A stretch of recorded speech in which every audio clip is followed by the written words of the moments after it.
Hey, good afternoon, sanibonani bafowethu. Ninjani niyaphila? Let's hope niyaphila. Mfowethu Mkhonzo nibingelela. Thank you so much for being here supporting this channel. Ngiyabonga kuma-new subscribers nama-new followers. Thank you so much, guys. Ngicela uma ungasubscribe, please subscribe and follow this channel. Ngiyabonga. Ngibuka indaba ye-SACP. Njengoba beyine-media briefing namhlanje. Bangibathe ngiyalalela nje, hayi. Ngizwa nje i-SACP ngathi iqhubeka nokusibangela umsindo nje mahhala ngoba i-SACP kudala yenze ithangami isitshela nge-ANC, isitshela ngokuhlukumezeka kwayo ku-ANC and all that. Ifana nje exactly nomuntu o-abuse-wa ipartner yakhe. Abengiloko ezosibelesela ngokuthi umuntu wakhe uyamshaya and all that. Uma ngabe sibathe siyamtshela sithi thatha phela i-decision, phuma kule relationship, enqabe, aze anqabe ngisho ukuvula icala. That's exactly what is done by the SACP. SACP isitshela ngazo zonke izinto ezi-wrong ezenziwa yi-ANC. Everything. Kodwa iphinde isitshele ukuthi iseku-alliance ne-ANC. Then you ask yourself ukuthi thina senzeni, what must we do? Because njengamanje naku bathi babheke okhethweni be-SACP bezimele be-independent.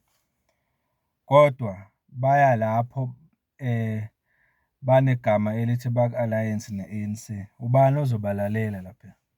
Njengoba i-ANC ikolapsa nje, amavoti elahleka kangaka ku-ANC, abantu beyishiya i-ANC bengasayivotela.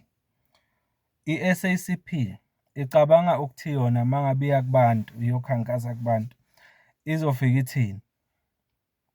Izofika itshela abantu ukuthi siku-alliance ne-ANC kodwa asivumelani nayo, kodwa sisahlala endlini eyodwa nayo. Yini ezoyisho? I-SACP ayike iyeke nje ukusibangela umsindo, ayenze into eyodwa icace bha. Ayenze nje into eyi-one icace ukuthi ingakwa-left noma ingakwa-right. Yayibona? Because ngeke nibe nilona isitshela SACP nge-ANC engathi asiyazi, siyayazi i-ANC. Lezi zinto ezenzayo kini siyazazi futhi siyayibona nokuthi yenzani. So uma ngabe kufanele nenze i-decision, inkinga yenu lapho nje. Ukuthi nithathe i-decision ecacile ezocacela nawo wonke umuntu. Angicabangi ukuthi ukhona umuntu ophile kahle la ekhaya ozovotela i-SACP iseku-alliance ne-ANC. Umbono wami lo nje ngomfowethu Mkhonto. Because uma ngabe for example bengivotela i-ANC bese kuqhamuke i-SACP nayo izofuna ukukhankasela ukuvotelwa. Kodwa ngithi ngiyabheka ngithola basahlala endlini eyodwa ne-ANC. It's just that ekuthini lo unekamero lakhe. Kuthini kimi lokho? Uma ngivotela i-SACP ngeke nikufane nokuthi ngisavotela yona i-ANC. Buka khona manje kunamalungu e-SACP as we speak aku-cabinet ye-ANC. As we speak now. Singabala obaba oBlane Nzimande, sibale wona obaba uMantashe, oDavid Masondo nabanye baku-cabinet kababa uRamaphosa as we speak. Bakuhulumeni lo we-ANC ne-GNU. So manje mangilalela uMapayela nje mina ngiyadideka ngempela ukuthi yini kahle kahle efunwa ngoMapayela ngoba uMapayela uze uthi yes sinamalungu ethu lapha ku-government oholwa upresident we-ANC and all that, but laba bantu ngeke size sibavimbe ukuthi ba-implemente ama-policies a-government under upresident we-ANC. Uthi siyakuhlonipha okwenziwa i-ANC nabo njengoba belapha kwi-cabinet ye-ANC. Buka khona manje isithangami lesi abasenzayo lama-minister lawo engikhuluma ngawo noma lama-member e-SACP engikhuluma ngawo asebenza noRamaphosa government. Awekho ngisho kulesi sithangami. Lokho nje kukodwa kuyakutshela ukuthi ayikho lento ye-SACP. I-SACP izodlala nje ngabantu. Ukuze kucace ukuthi i-SACP imephi kufanele kucace even nangalaba abalapha kuhulumeni njengamanje abadlayo kuhulumeni kaRamaphosa ukuthi bamephi. Ngeke uze ugxeke i-ANC kodwa ube uvumela abantu bakho e-SACP ukuthi basebenze ne-ANC. You cannot do that. We are not fools. SACP must take a decision, a firm decision. Ukuthi mayithi sesi-independent kufuna kucace ukuthi si-independent as SACP ngayo yonke into. Ayikho into esasihlanganisa ne-ANC. Njengamanje nje sizwe umsindo kuphela thina simuzwe uMapayela ukuthi uthini. Asizwe SACP ukuthi uthini because izositshela ngokuthi iyozimela okhethweni. Kanjani izokwenza kanjani lokhu isenamalungu ayo ewa-approvayo newa-recognizeayo asasebenza ne-ANC aku-government ne-ANC. Yenzani into eyodwa e-SACP. Yabona nje ngiyithandile into yokuthi uthi wena Secretary General we-SACP Mapayela. Ngiyithandile leyo ukuthi uthi wena kunalento eniyibiza nge-Conference of the Left.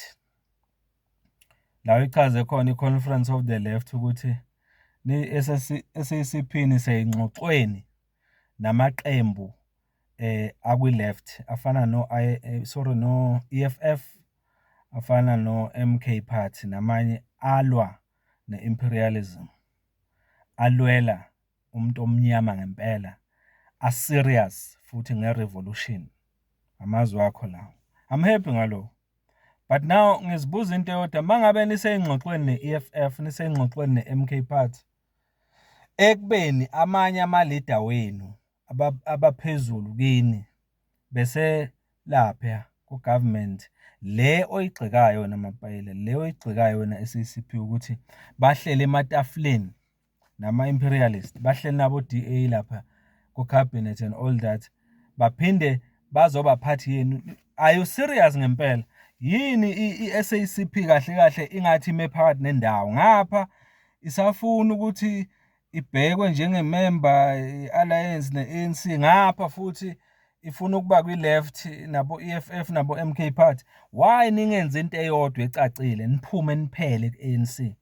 EFF imele eceleni, ayikho into ehlanganisa i-EFF ne-ANC, ayikho into ehlanganisa i-MK Party ne-ANC, kodwa nina neyingxoxo ne-MK Party neyingxoxo ne-EFF amaqembu akwi-left, ngapha futhi niseku-ANC ephinde ihlangane isebenzisana nabantu abakuhulumeni ku-GNU abafana nabo-DA and all that.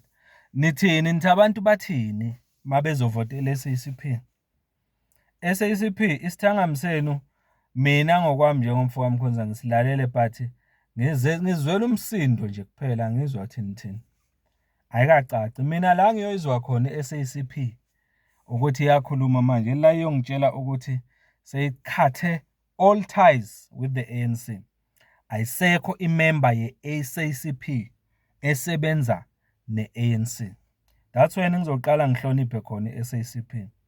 I wonder ukuthi even wona amaqembu afana no-MK nabo EFF uma exoxa ne-SACP xoxa kuthiweni ematafuleni ekubeni amanye ama-leader ayi-SACP esebenza ne-GNU, esebenza nabo-DA.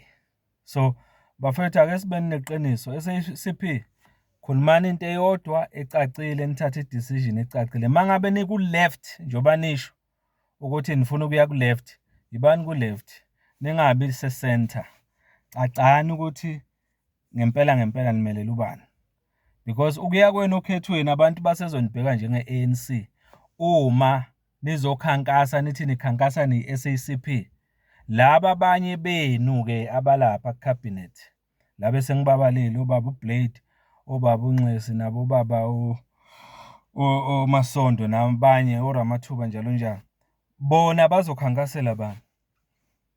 And abantu bababheka njengobani nje babelapha besebenza ne-ANC njengoba nina nithi niyokhankasela i-SACP. Ake niye ukudlala ngathi i-SACP, ake nenze esinye isithangami esizwakalayo, thina sizwe thini sibangela umsindo. Mapayela ngiyakuhlonipha kakhulu mfowethu, kodwa ngibona ngathi niyahluleka ukuthatha a firm decision eclear before niyokhethweni. Ake niyicabangisise le ndaba. Ngiyabonga kakhulu mfo kaMkhonza lo. Thank you so much.